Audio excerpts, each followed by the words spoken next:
Hello students, कैसे हैं आप लोग। एक बार फिर से आपके अपने YouTube channel success study point में वेलकम करते हैं आप लोग का। तो जैसा कि आप लोग को थंबनेल में दिख गया होगा कि आज जो हम बात करेंगे वो अर्थशास्त्र के 10 महत्वपूर्ण प्रश्न पर बात करेंगे। ठीक है, जो एग्जाम की दृष्टि से बहुत ही हाईलाइटेड प्रश्न है, बहुत बार एग्जाम में पूछा गया प्रश्न है, एकदम रिपीटेड क्वेश्चन आप लोग के लिए लेकर आए हैं, जो कि अगर आप लोगों ने इस सेशन को ज्वाइन कर लिया तो आप लोग के लिए जो है एग्ज़ाम में बहुत ही फ़ायदेमंद होगा। ठीक है, तो हमारे चैनल सक्सेस स्टडी पॉइंट को जरूर सब्सक्राइब करें, क्योंकि इस पर जो है 10th क्लास की कंप्लीट तैयारी और चैप्टर वाइज क्लास चलती है। ठीक है, तो आप लोग ज़रूर हमारे सेशन को ज्वाइन करें। चलिए, तो इसी के साथ बिना देर की वीडियो को शुरू करते हैं। तो आप लोग को क्या है, बिल्कुल 10 क्वेश्चन लेकर आए हैं, जिसके लिए आप लोग को 4 ऑप्शन दिए जाएंगे प्रत्येक क्वेश्चन का, और 4 ऑप्शन में आप लोग को बताना है कि कौन सा ऑप्शन आप लोग को सही लग रहा है। ठीक है, चलिए, तो हमारा पहला क्वेश्चन है हमारा कि इनमें से किसको प्राथमिक क्षेत्र भी कहा जाता है। यानी कि इनमें से सेवा क्षेत्र, कृषि क्षेत्र, औद्योगिक क्षेत्र और इनमें से कोई नहीं, यानी कि इनमें से किसको जो है प्राथमिक क्षेत्र कहा जाता है। यानी सीधा सीधा कहने का मतलब है कि प्राथमिक क्षेत्र के अंतर्गत किसको रखा गया है, निम्न में से किसे प्राथमिक क्षेत्र के अंतर्गत रखा गया है। बहुत ही ईजी सवाल है और इम्पॉर्टेंट भी है।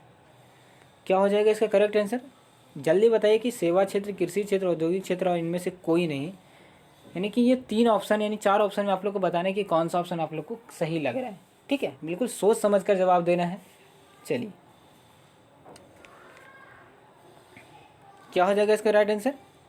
जी बिल्कुल, कृषि क्षेत्र को हम लोग प्राथमिक क्षेत्र के अंतर्गत रखते हैं। ठीक है, याद रखिएगा, प्राथमिक क्षेत्र के अंतर्गत क्या आता है, कृषि आता है।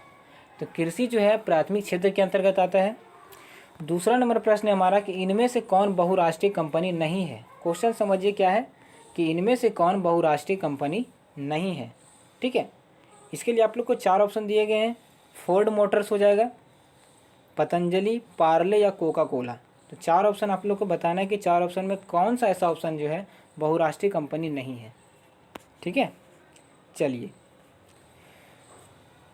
तो इसका जो राइट आंसर होगा हमारा, देखिए इनमें से क्या करिए कि आप लोग अगर इसका राइट आंसर नहीं पता है तो आप लोग निगेटिव साटना शुरू कर दीजिए। यानी कि फोर्ड मोटर जो एक विदेशी कंपनी है। ठीक है, यानी कि ये बहुराष्ट्रीय कंपनी, ये बहुराष्ट्रीय कंपनी ही है। पार्ले भी क्या है, एक बहुराष्ट्रीय कंपनी है। कोका कोला भी एक बहुराष्ट्रीय कंपनी है। मात्र एक पतंजलि ही ऐसा है, ठीक है, ये रामदेव बाबा का जो पतंजलि ही एक ऐसा है जो क्या है, एक बहुराष्ट्रीय कंपनी नहीं है। ठीक है, तो इसका जो हमारा आंसर हो जाएगा ये हो जाएगा पतंजलि। याद रखिएगा कि इनमें से कौन बहुराष्ट्रीय कंपनी नहीं है, तो पतंजलि हमारा करेक्ट आंसर होगा।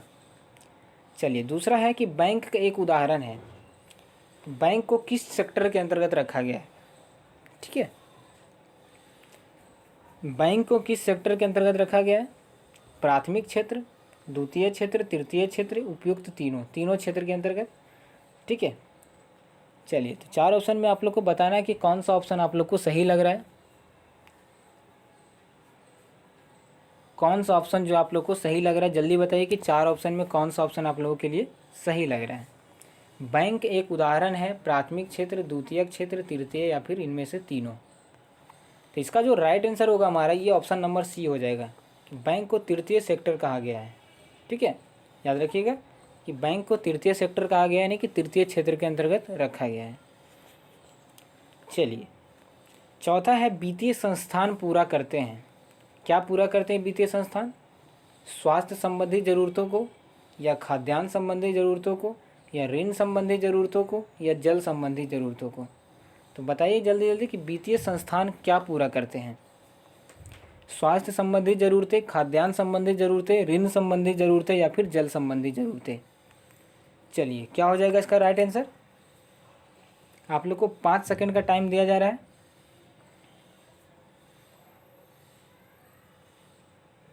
जी बिल्कुल, इसका जो राइट आंसर होगा हमारा ये हो जाएगा ऑप्शन नंबर सी।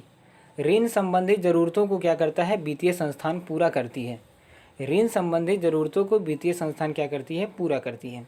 तो जल्दी आप लोग क्या करिए, इसका राइट आंसर बताइए कि इनमें से रोजगार का क्षेत्र नहीं है। इनमें से क्या है, रोजगार का क्षेत्र नहीं है। कौन सा एक ऐसा ऑप्शन सही होगा हमारा जो कि रोजगार के अंतर्गत नहीं आता है। कृषि, जमीन, सेवा या उद्योग। कृषि, जमीन, सेवा या उद्योग, क्या हो जाएगा इसका राइट आंसर, क्या हो जाएगा जल्दी बताइए।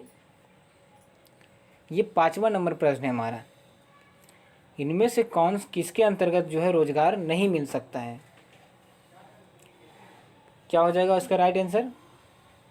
जमीन। ठीक है, इसका जो करेक्ट आंसर होगा हमारा ये ऑप्शन नंबर बी हो जाएगा, जमीन। इसमें क्या होता है कि रोजगार का क्षेत्र इसको नहीं कहा गया है, जमीन को। ठीक है, चलिए आगे है, वैश्वीकरण ने देशों को क्या किया? वैश्वीकरण के कारण क्या होता है?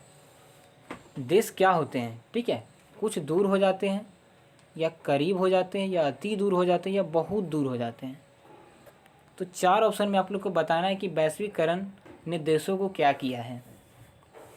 बहुत दूर किया है, या कुछ दूर किया है, या करीब किया है, या अति दूर या दूर किया है। तो जल्दी बताइए इसका राइट आंसर क्या हो जाएगा। 4 ऑप्शन में आप लोग को बताना है कि कौन सा ऑप्शन सही है। तो इसका जो सही आंसर होगा ये हमारा हो जाएगा करीब। वैश्वीकरण के कारण क्या हुआ है कि हमारा देश करीब हुआ है। ठीक है, वैश्वीकरण। ठीक है, एक दूसरे देश क्या कर सकते हैं, एक देश दूसरे देश के साथ व्यापार व्यवसाय कर सकते हैं। एक तरह से क्या हो गया, करीबी का हो गया रिस, है ना, एक तरह का क्या हो गया, करीबी। ठीक है, चलिए अगला हमारा प्रश्न है कि उपभोक्ताओं को जानकारी लेनी चाहिए। उपभोक्ता का मतलब हुआ कि जो किसी वस्तु को खरीदता है उसको कहते हैं उपभोक्ता। तो जब हम उपभोक्ता हैं तो उस वक्त क्या करना चाहिए, किसी वस्तु के बारे में क्या करना चाहिए? उसके गुण की परख करनी चाहिए, या उसकी मात्रा की, या वस्तु बनाने में जो पदार्थ लगा है उसकी, या उपयुक्त तीनों, या तीनों। तो जल्दी बताइए कि उपभोक्ताओं को जानकारी लेनी चाहिए किसी वस्तु के गुण की, मात्रा की, वस्तु बनाने में प्रयुक्त तत्वों की, या उपयुक्त तीनों।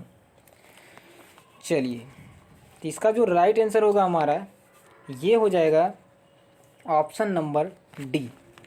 याद रखिएगा कि जब हम कोई सामान खरीदते हैं तो सबसे पहले उसके गुण की परख करते हैं, उसके बाद उसकी मात्रा देखते हैं, क्वांटिटी की, कितना वजन है उसका, उसके बाद उस वस्तु में क्या क्या लगा है, कितना देर टिकेगा। नहीं, कोई भी वस्तु खरीदते तो क्या करते हैं, पहले देखते हैं कि टिकेगा या नहीं। तो तीनों चीज़ को देखते हैं, उसके बाद हम किसी वस्तु को क्या करते हैं, खरीदते हैं। तो याद रखिएगा कि उपभोक्ताओं को ये 3 चीज़ पर ध्यान देना चाहिए, नहीं तो सामान जो खरीदेंगे क्या होगा, खराब हो जाएगा। चलिए अगला प्रश्न है कि इनमें से कौन से देश में मिश्रित अर्थव्यवस्था है? इनमें से कौन सा देश ऐसा है जो कि मिश्रित, देखिए अर्थव्यवस्था को 3 सेक्टर में रखा गया है, पूंजीवादी, ठीक है, पूंजीवादी अर्थव्यवस्था, समाजवादी अर्थव्यवस्था, और तीसरा जो अर्थव्यवस्था उसको कहते हैं मिश्रित अर्थव्यवस्था। पूंजीवादी का मतलब हुआ कि उत्पादन एवं वितरण के समस्त साधनों पर क्या होता है, पूंजीपतियों का अधिकार होता है। ठीक है, जिसको निजी अर्थव्यवस्था भी कहते हैं। समाजवादी का मतलब हुआ कि वैसी अर्थव्यवस्था जिसमें उत्पादन एवं वितरण के समस्त साधनों पर क्या होता है, समाज का अधिकार होता है ना, यानी सभी लोगों का अधिकार होता है। तो इसका राइट आंसर क्या हो जाएगा? मिश्रित अर्थव्यवस्था के अंतर्गत किसको रखा गया है? मिश्रित अर्थव्यवस्था के अंतर्गत किसको रखा गया है? मिश्रित का मतलब हुआ जिसमें दोनों सेक्टर शामिल हो, यानी पूंजीपतियों का भी अधिकार भी हो और है ना, और समाजवादी का भी अधिकार हो। तो इसका जो राइट आंसर होगा हमारा ये क्या हो जाएगा? जी बिल्कुल, 4 ऑप्शन इसके लिए, अमेरिका, रूस, भारत और इनमें से कोई नहीं। तो 4 ऑप्शन में आप लोग को कौन सा ऑप्शन सही लग रहा है? भारत एक मिश्रित अर्थव्यवस्था का क्या है, उदाहरण है। ठीक है, भारत जो है एक मिश्रित अर्थव्यवस्था का उदाहरण है। चलिए अगला है हमारा कि पार्ले समूह के थम्स अप ब्रांड को किस बहुराष्ट्रीय कंपनी ने क्या किया है, खरीदा है। तो जल्दी बताइए कि इसका राइट आंसर क्या हो जाएगा कि पार्ले समूह के थम्स अप ब्रांड को किस बहुराष्ट्रीय कंपनी ने खरीदा। ऑप्शन नंबर ए हमारा कोका कोला, बी है एलजी, और ऑप्शन नंबर सी है रीबॉक, ऑप्शन नंबर डी है नोकिया। तो जल्दी बताइए कि कोका कोला का जो ब्रांड है, पार्ले के थम्स अप में जो ब्रांड है उसको किस बहुराष्ट्रीय कंपनी ने खरीद लिया है। ठीक है, तो इसका करेक्ट आंसर जो होगा हमारा क्या हो जाएगा? जी बिल्कुल, इसका जो करेक्ट आंसर होगा, याद रखिएगा कि पार्ले समूह के थम्स अप ब्रांड को क्या किया, कोका कोला कंपनी ने क्या किया, खरीद लिया। याद रखिएगा, बहुत ही हाईलाइटेड प्रश्न है। ठीक है, चलिए अगला क्वेश्चन है हमारा 10वां नंबर प्रश्न है कि आर्थिक एवं मौद्रिक विकास एक दूसरे के क्या है, पूरक है, प्रतिरोध है, व्युत्क्रमानुपाती है या समानुपाती है। तो 4 ऑप्शन में आप लोग को बताना है कि कौन सा ऑप्शन सही लग रहा है आप लोग को। और जो लोग चैनल पर नए हैं, हमारे चैनल सक्सेस स्टडी पॉइंट को ज़रूर सब्सक्राइब कर लें।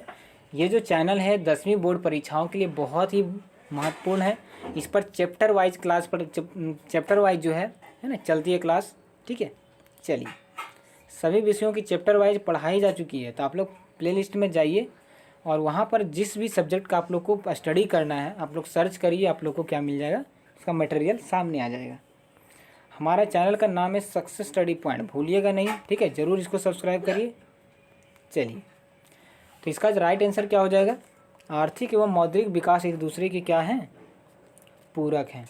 बहुत ही इंपॉर्टेंट क्वेश्चन था। इसी के साथ समाप्त होता है। ठीक है, चलिए आप लोग का बहुत बहुत धन्यवाद। ठीक है, बाय बाय।